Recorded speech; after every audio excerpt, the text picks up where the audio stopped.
এখন আমাদের সীমিত সময়ে আমরা অবশ্যই চেষ্টা করব যে মানুষকে এই বিচারের কিছু কিছু রায় যদি মানুষের সামনে দিতে পারি, তাদের মধ্যে যেন ওই আস্থাটা আসে যে সত্যি এই বর্বরতার একটা বিচার। সামনের চ্যালেঞ্জ একটা সরকারের জন্য যেরকম হয়, গতানুগতিক কিছু চ্যালেঞ্জ তো থাকেই, তবে এখন একটা প্রক্রিয়া শুরু হয়েছে যে বিভিন্ন সংস্কার বিষয়ে ঐক্যমতটা গড়া।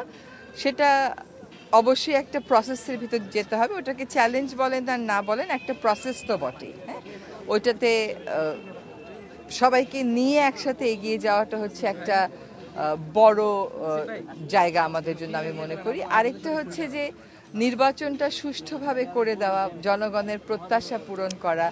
আরেকটা বড় বিষয় হচ্ছে সবসময় আমরা বলি যে এই যে জুলাই অগস্টে যে হত্যাকাণ্ডটা হলো, যে বর্বরতাটা হলো, এইটার একটা সুষ্ঠু বিচার। এখন আমাদের সীমিত সময়ে আমরা অবশ্যই চেষ্টা করব যে মানুষকে এই বিচারের কিছু কিছু রায় যদি মানুষের সামনে দিতে পারি, তাদের মধ্যে যেন ওই আস্থাটা আসে যে সত্যি এই বর্বরতার একটা বিচার। জাতীয় ঐক্যমত্য মানে সংস্কার কার্যক্রম শুরু হয়েছে, রাজনৈতিক দলগুলোর মধ্যে ঐক্যমত্য কতটা হবে বলে আপনার প্রত্যাশা? না, প্রত্যাশা তো অবশ্যই করব যে জাতীয় স্বার্থে, ব্যক্তি এবং দলীয় স্বার্থের ঊর্ধ্বে উঠে আমরা ঐক্যমত করব।